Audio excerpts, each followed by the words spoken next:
मामला energy security का है। मामला यह है कि गैस सिलेंडर नहीं मिल रहा, हमारी एनर्जी सिक्योरिटी कॉम्प्रोमाइज कर दी गई है। आज अमेरिका कहेगा कि अगर हम रूस से गैस तेल खरीद सकते हैं, अमेरिका कहेगा अगर हम ईरान से, इराक से, किसी और से खरीद सकते हैं, मतलब एनर्जी सिक्योरिटी कॉम्प्रोमाइज हो गई। उसके बाद मैंने बोला क्यों हुई, और मैंने कहा ये जो हरदीपपुरी बैठा है, ये जिसको आपने ऑयल मिनिस्टर बनाया, ब्यूरोक्रेसी से उठा के ऑयल मिनिस्टर बना दिया, ये पहला कॉम्प्रोमाइज है। इसका तो नाम उधर एप्स्टीन फाइल में है, तो उसका दोस्त है।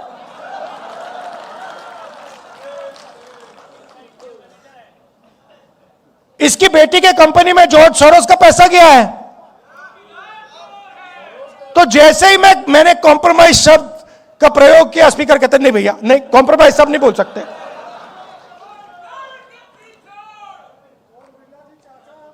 तो अब तो एक साइड एप्स्टीन है, दूसरी साइड अदानी जी। आपने बड़ी गहरी बात बोली, आपने बड़ी गहरी बात बोली। मैंने इसके बारे में काफी सोचा है। आपने बोला कि देखिए कांग्रेस पार्टी गरीब पार्टी है, और कांग्रेस के जो बड़े बड़े नेता हैं वो अमीर हैं। नहीं, मगर आप बात समझिए, हम अमीर पार्टी होना ही नहीं चाहते हैं।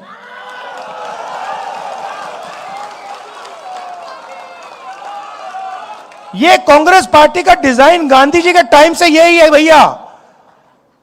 ये जिस दिन अमीर पार्टी बन जाएगी उस दिन वो बीजेपी बन जाएगी। हमें गरीब पार्टी चाहिए। मैं इस बात को मैं इलेक्शन में समझा। इलेक्शन में माखन जी मेरे पास आए, कहते राहुल जी हमारे सारे के सारे बैंक अकाउंट फ्रीज कर दिए। मैंने सोचा भाई अब तो फंस गए, चुनाव आ रहा है, सारे के सारे बैंक अकाउंट फ्रीज हो गए, अब क्या करेंगे। कांग्रेस पार्टी पे कोई रुकावट नहीं आई, वो चलती गई, कोई फर्क नहीं पड़ा। देखिए ये है विचारधारा की पार्टी, और इसको ये बीजेपी वाले नहीं हरा सकते हैं। सवाल नहीं उठता। अगर ये अपनी पटरी पे चलेगी, अगर ये गांधी जी की पटरी पे चलेगी, अंबेडकर जी की पटरी पे चलेगी, इसको कोई नहीं हरा सकता। ज्योतिबाई फुले की पटरी पे किसको कोई नहीं हरा सकता। अगर कमी है तो हम में, यह सबसे पहले समझना होगा।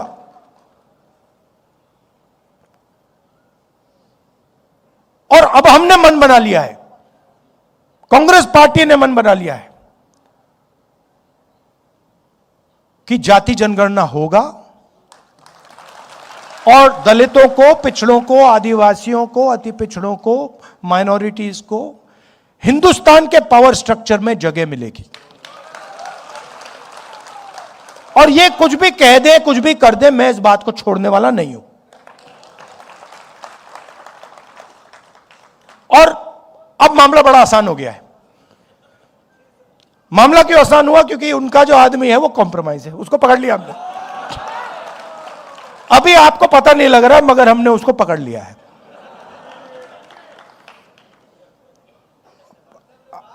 नहीं, वो पकड़ लिया है। मैं आपको बता रहा हूं, मैं आपको स्टेज से कह रहा हूं, साइकोलॉजिकली नरेंद्र मोदी खत्म है।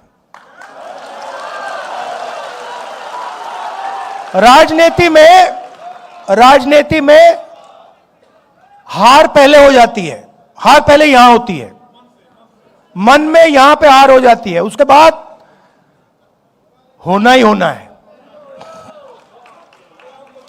और आप ये सोच समझिए कि कांग्रेस पार्टी के जो कार्यकर्ता हैं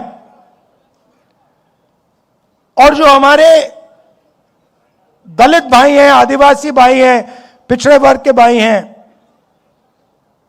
जिन्होंने प्रेशर बनाया,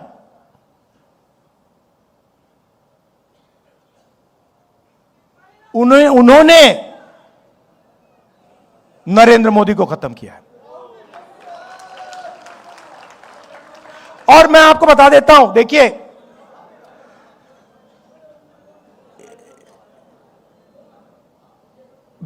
जो आपने बोला ना, कांग्रेस पार्टी का जो धन है, कांग्रेस पार्टी गरीब पार्टी, बीजेपी अमीर पार्टी बन गई। और उसने क्या किया? बीजेपी ने, नरेंद्र मोदी ने अपना पूरा का पूरा धन अदानी को नहीं दिया। नहीं, ये वो है मोदी का, वो है बीजेपी का, अदानी का नहीं। वो सिस्टम पूरा बीजेपी का सिस्टम है। वो अदानी कंपनी नॉर्मल कंपनी नहीं है, वो ऐसे है, यूं है।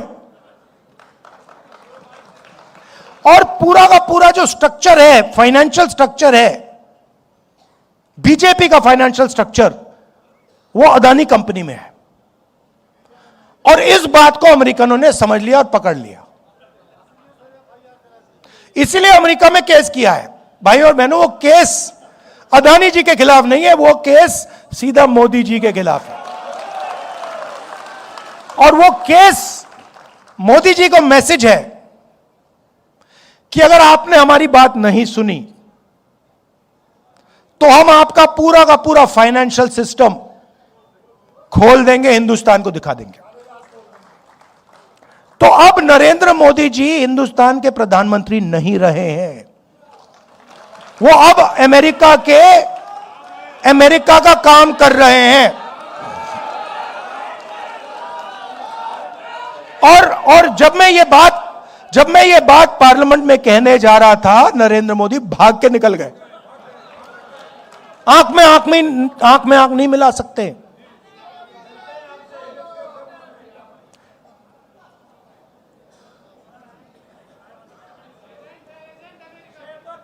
नहीं, अब देखिए, अब आप कहोगे, देखो ये आप कैसे कह रहे हो? मैं बताता हूं आपको, हर चीज का मैं आपको सबूत दूंगा।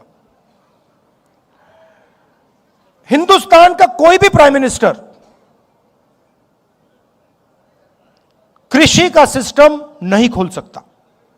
बाकी दुनिया के जो किसान हैं, उनके लिए हिंदुस्तान का प्रधानमंत्री कभी नहीं खोल सकता है। नरेंद्र मोदी नहीं करना चाहता था। कैसे मालूम? क्योंकि मैं 4 महीने से पता लगा रहा था कि भैया ये जो अमेरिका की ट्रेड डील जो है, ये रुकी क्यों है।